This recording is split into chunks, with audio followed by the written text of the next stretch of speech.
Hoje é dia 7, sabadão, e esse é o nosso terceiro editorial do dia. Vamos tomar um chá com política e conversar um pouquinho sobre tudo que está rolando. É o seguinte, tem gente que já está cogitando se entregar às autoridades.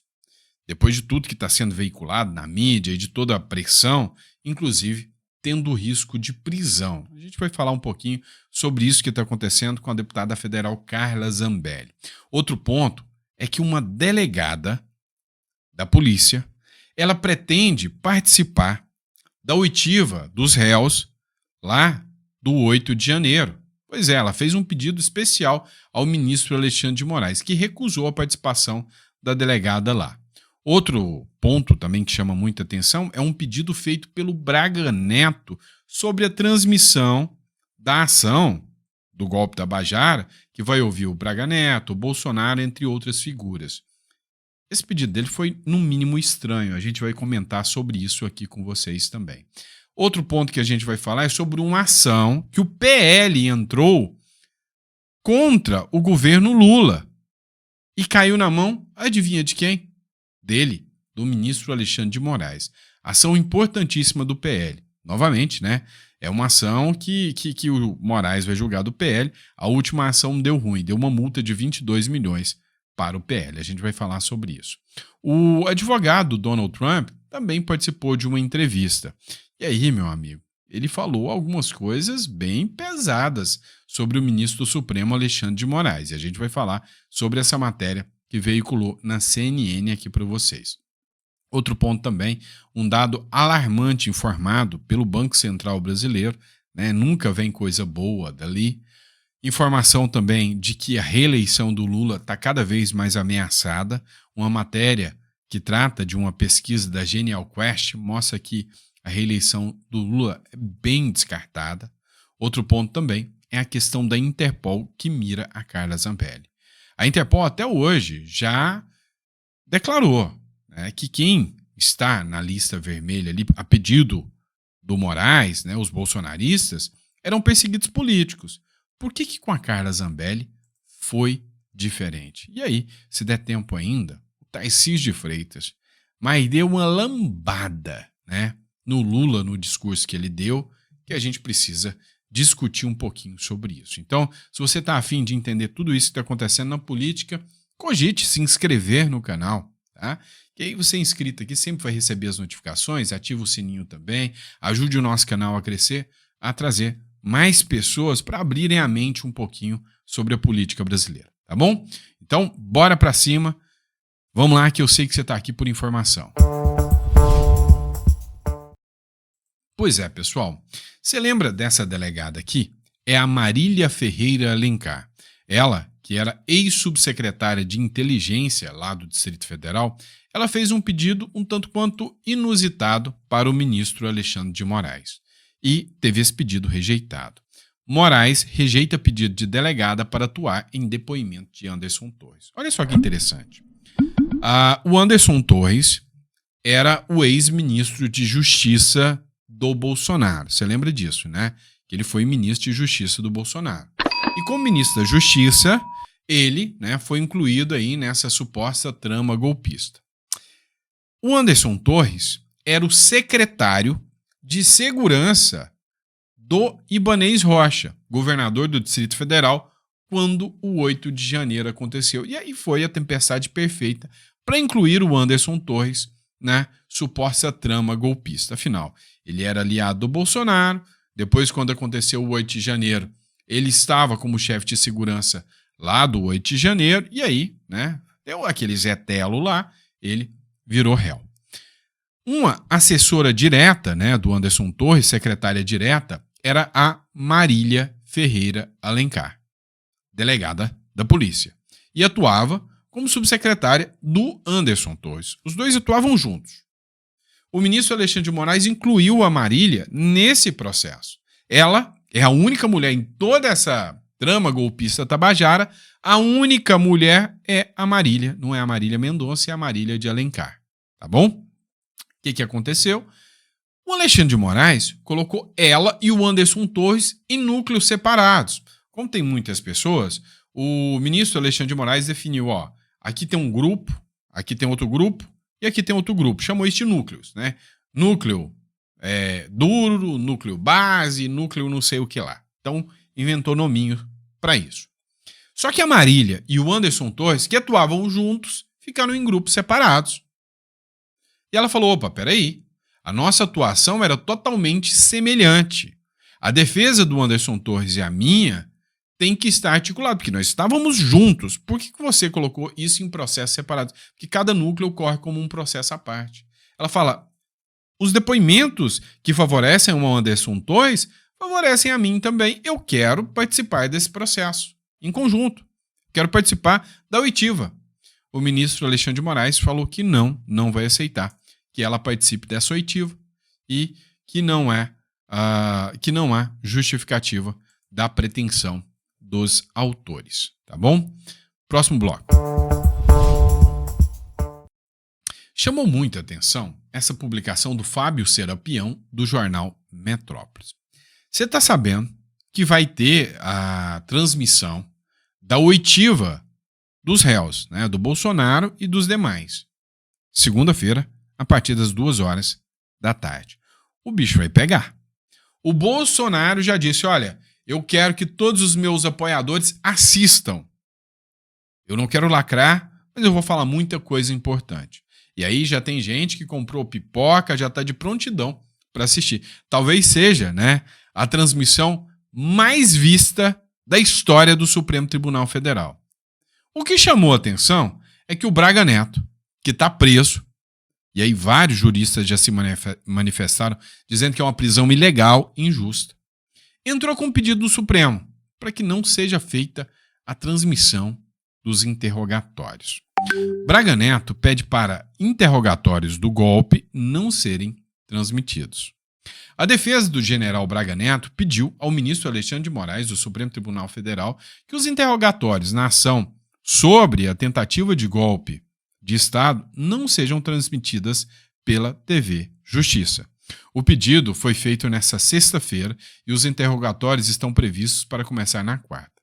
No entendimento dos advogados do general, um dos réus na ação penal, a transmissão, abre aspas, promove a espetacularização e não se mostra uma medida necessária para garantir a publicidade do feito, ao mesmo tempo em que traz prejuízo ao andamento do ato. Os advogados, como argumento contra a transmissão, citam que a oitiva das testemunhas não foi transmitida, mas teve plena publicidade, uma vez que foi permitido a jornalistas acompanhar o depoimento. Dessa forma, a regra de publicidade não é justificativa para a transmissão ao vivo dos atos processuais, pois o direito à informação não é absoluto frente às garantias individuais do réu, afirmam os advogados de Braga Neto. Ou seja, os advogados do Braga Neto não querem a exposição do Braga Neto nessa oitiva aqui. Contrário do Bolsonaro. O maior alvo dessa história é o Bolsonaro. E o Bolsonaro, pelo contrário, ele quer estar lá, ele quer que as pessoas ouçam, ele quer que as pessoas vejam o que ele tem para falar. Tem muita gente falando que esse pedido do Braga Neto, até, diga-se de passagem, pode ser, né, para atender um anseio do próprio Supremo, que não tem esse interesse. Então, sobre a justificativa, né, da integridade, da honra do Braga Neto, não transmitir. Olha, eu não sei se vai ser transmitido ou se não vai. Eu acho que deveria ser transmitido. E vocês? O que vocês acham?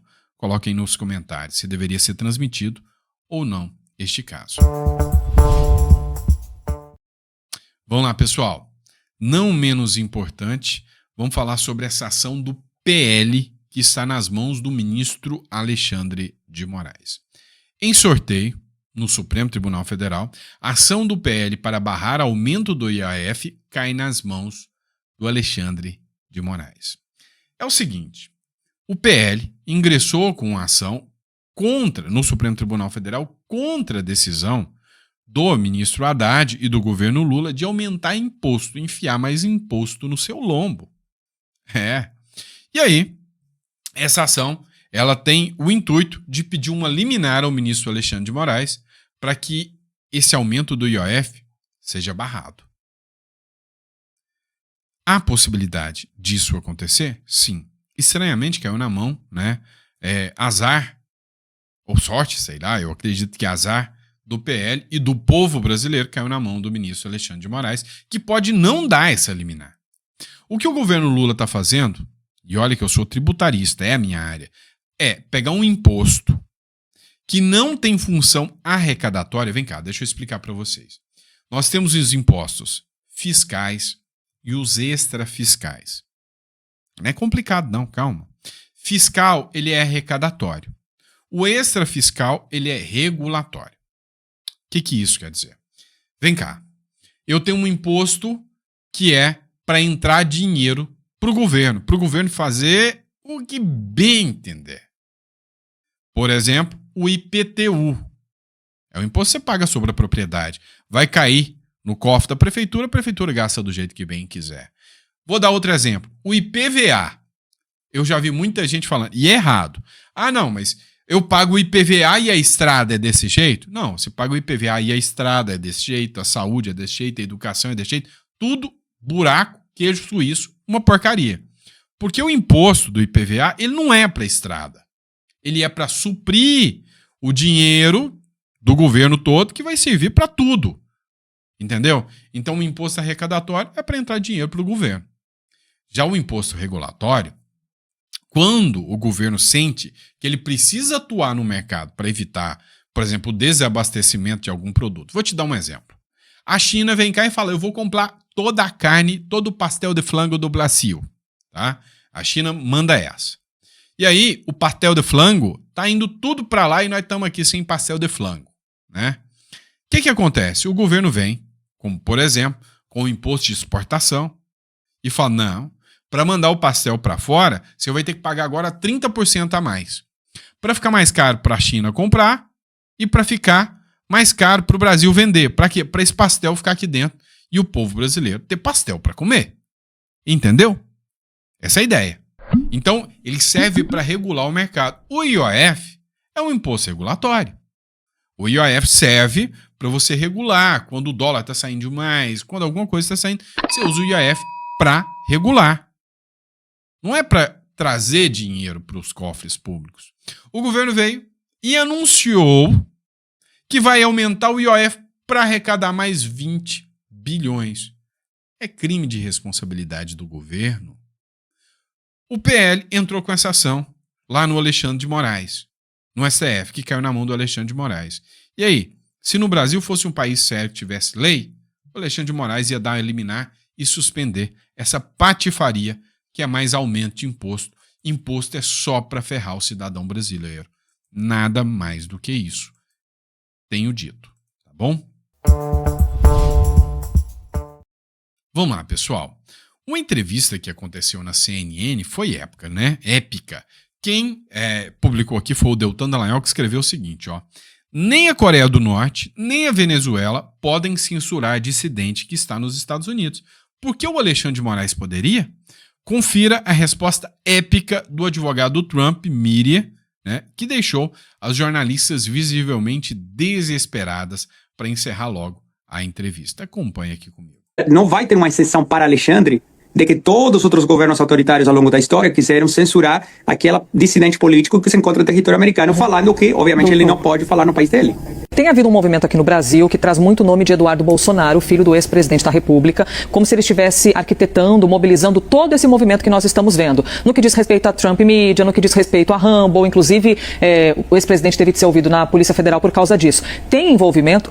Eduardo Bolsonaro participa do processo ao qual o senhor está envolvido? Não, Eduardo Bolsonaro não participa do processo. Quem participa do processo hoje é Trump Media, Rumble e Alexandre de Moraes. Ok? Em relação aos reclamos sobre o que o Eduardo está fazendo, obviamente qualquer um que assiste qualquer mídia vai saber quem é Eduardo e o que ele está fazendo.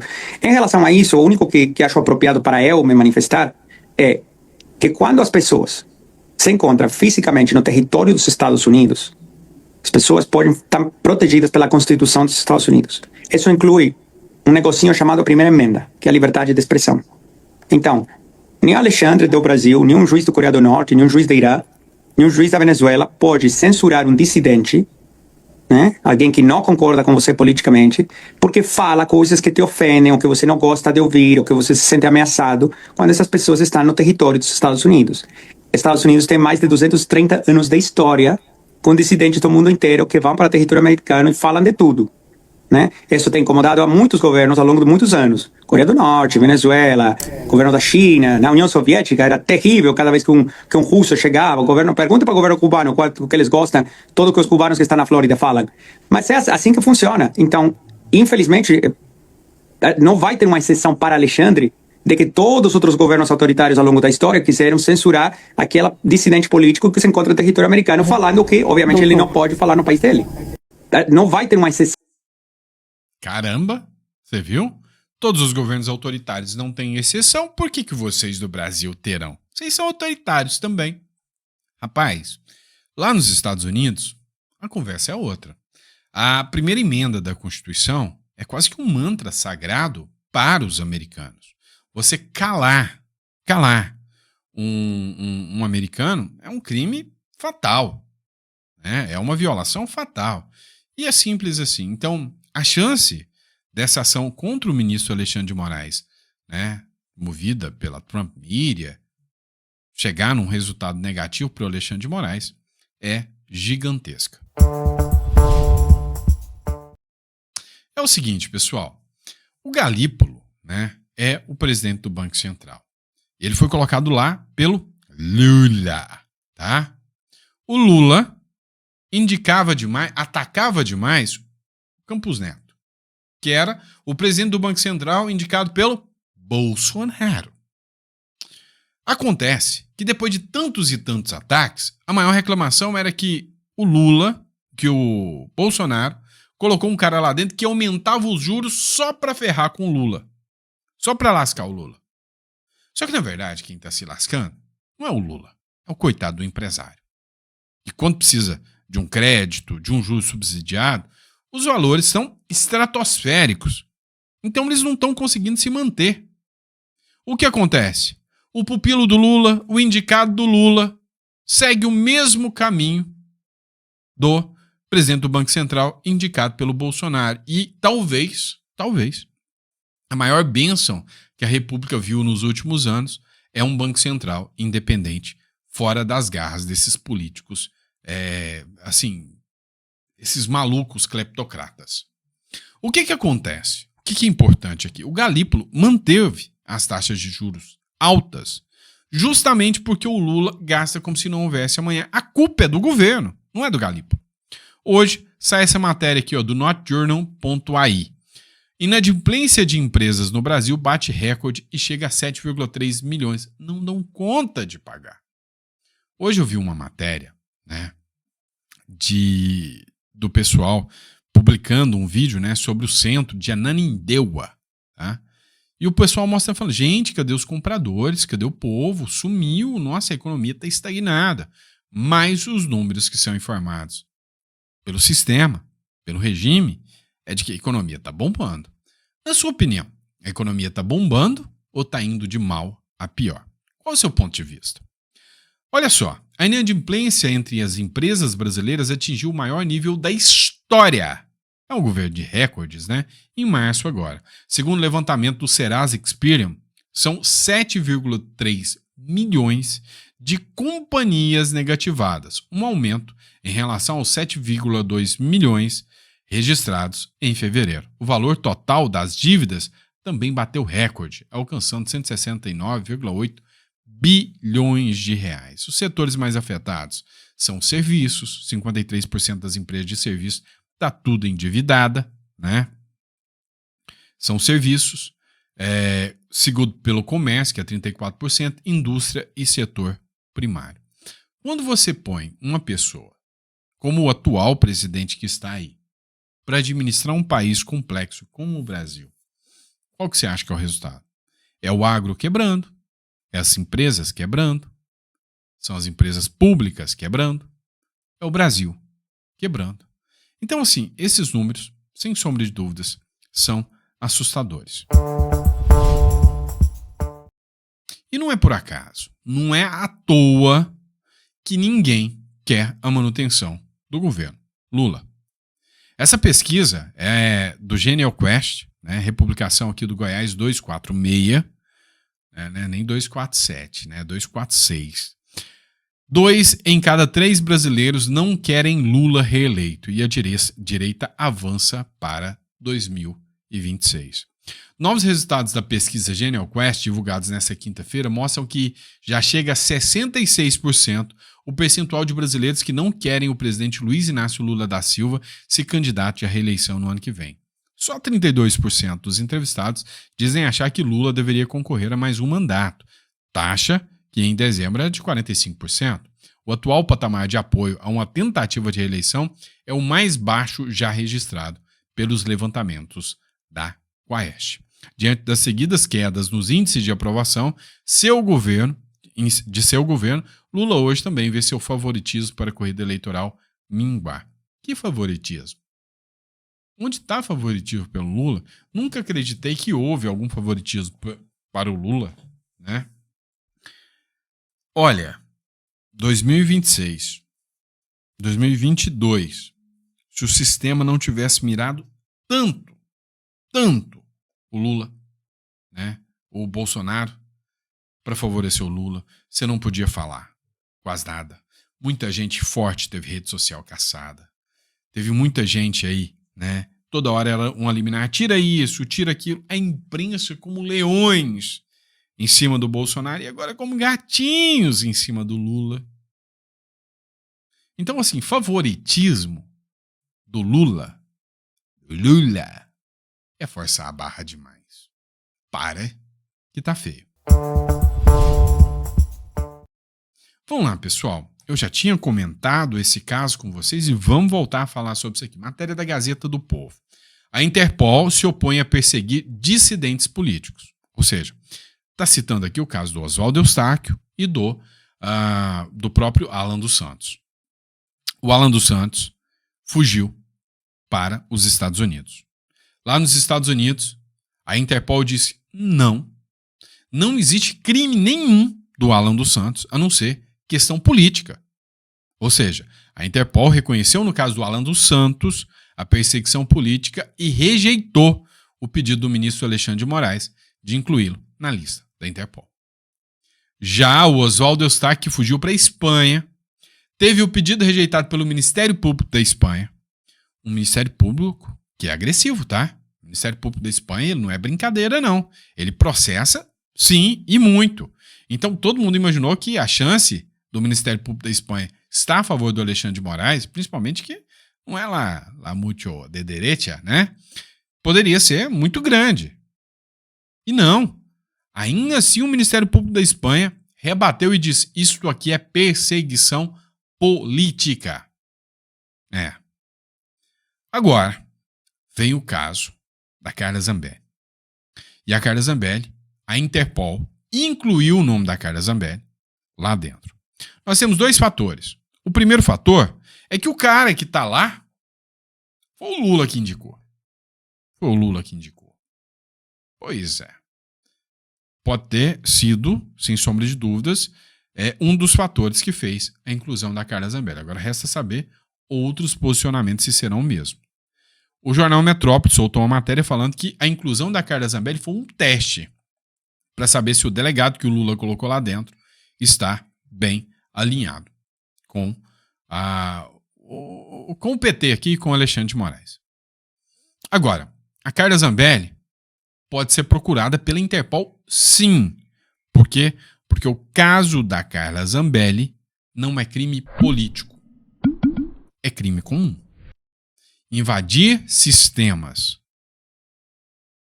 do CNJ ou qualquer sistema público é crime aqui, é crime na Venezuela, mas é crime também nos Estados Unidos, é crime na Espanha. Então, assim, é uma sucessão de erros que a Carla Zambelli também cometeu.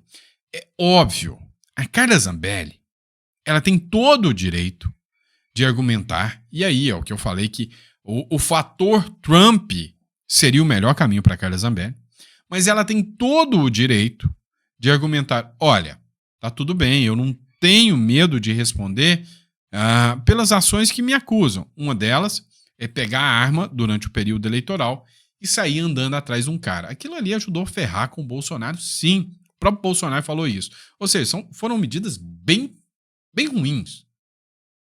Então, o caso dela pegar a arma e sair atrás, aquilo é crime comum. Você pegar a arma, sacar a arma e andar atrás de alguém é um crime comum, não é um crime político. Qualquer um que faça isso pode ser condenado. Outra questão é você invadir um sistema. Também, qualquer um pode ser condenado. Agora, a grande questão é, o juiz que julga é imparcial? A condenação de 10 anos, se fosse um juiz de primeira instância que não está nem aí para perseguir bolsonaristas, daria a mesma pena? É aqui que mora o argumento da Carla Zambelli.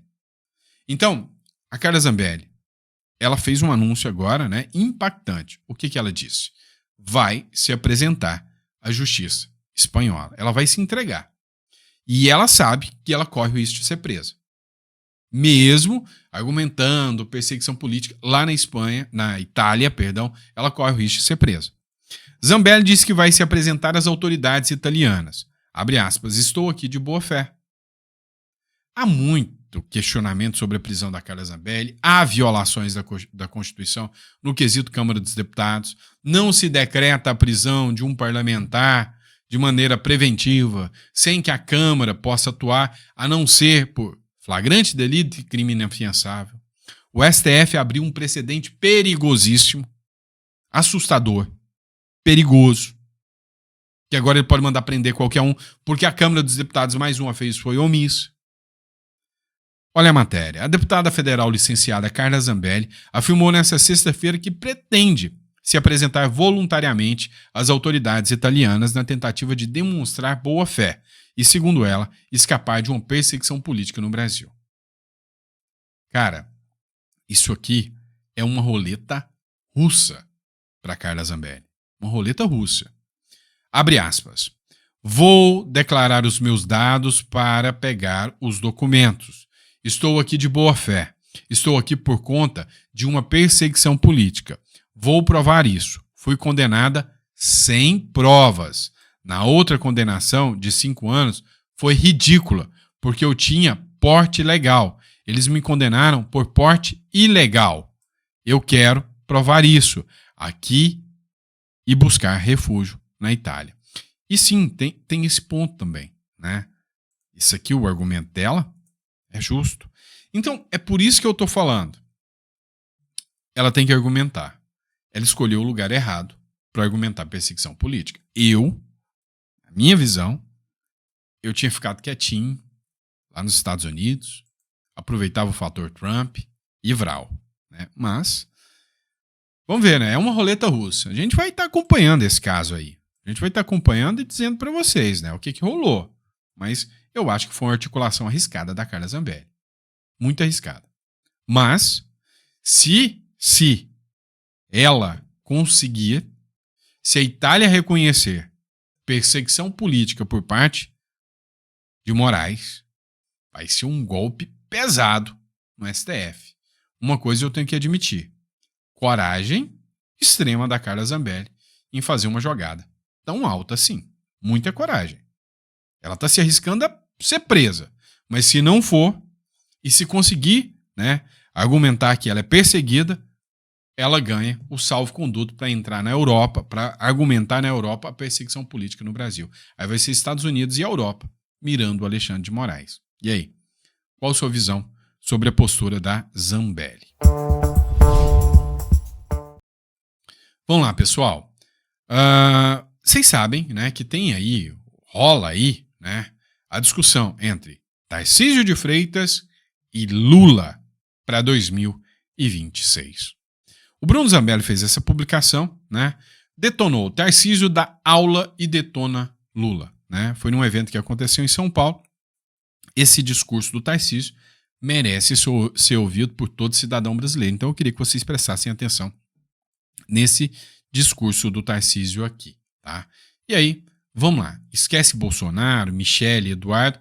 Vamos fazer uma enquete própria aqui. 2026. Foi para segundo turno já. Bolsonaro inelegível, Michele virou senadora, Eduardo Bolsonaro virou senador, foi Tarcísio e Lula.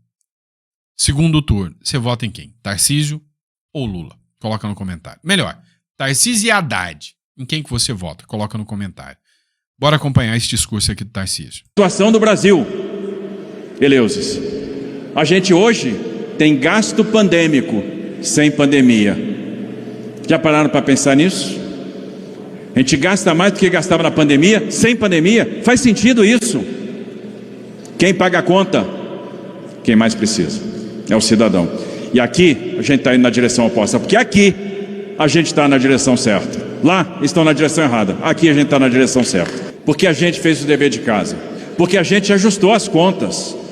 Porque a gente não vai ficar vivendo de promessa. A gente aqui fala em resultados. A gente aqui não tem. A gente aqui usa critério. A gente usa a técnica. A gente está focado em resultado. A gente aqui está focado nas pessoas, naquilo que as pessoas precisam. A gente aqui está fazendo o dever de casa. A gente aqui está dando o exemplo. E se a gente não fizesse o dever de casa, não seria possível. Olha o exemplo que está vindo de lá. Governo gastando muito, inflação que sobe, taxa de juros sobe, país desacelera, arrecadação cai. E aí qual exercício tem que ser feito? Economizar despesa, cortar custos. O que estão fazendo? Não, vamos aumentar imposto. E quando você aumenta determinados impostos, você destrói a poupança, você destrói a produtividade, você destrói a capacidade do empreendedor brasileiro de produzir. Está certo isso? Penalizar quem produz, quando alguém está deixando de fazer o seu dever de casa. E o que é pior, a gente agora volta a ver corrupção. O que é o mais triste. A gente aqui está dando o exemplo. E nós estamos fazendo isso aqui juntos. Porque nós conseguimos em São Paulo construir um grande time. Eu quando olho para vocês, eu olho o time de parlamentares, o time de prefeitos, o time de vice-prefeitos, o time de vereadores, secretários, eu vejo um grande time. Um grande time que está pensando o melhor para esse Estado. O Estado que é a locomotiva do Brasil e vai continuar sendo a locomotiva do Brasil. O Estado que é a referência para uma série de coisas e vai continuar sendo a referência. Um Estado que fez ajustes. E é por isso que o Estado que agora está respirando. Um Estado que está fazendo a travessia. No momento difícil, mas está fazendo a travessia. Olha a situação do Brasil, Eleusis. A gente hoje tem gasto pandêmico. Pois é, né? Olha, o Brasil, né? Para ficar ruim, tem que melhorar muito, muito, do ponto de vista de gestão. Muito. E aí quando você vê um discurso desse do Tarcísio, comparando, né, com um exercício do mandato do Lula, porque é o Lula mesmo, passeia e fala besteira. Aí você percebe, né, que tem gente boa demais no Brasil que serve para fazer a economia bombar, para fazer a economia crescer. O problema é que eles colocam lá. É quem não serve. É quem tá errado. É quem dá errado. Esse é o problema do Brasil. Abraço, pessoal. Fiquem com Deus. 7 horas eu tô de volta com mais um editorial com vocês. Grande abraço.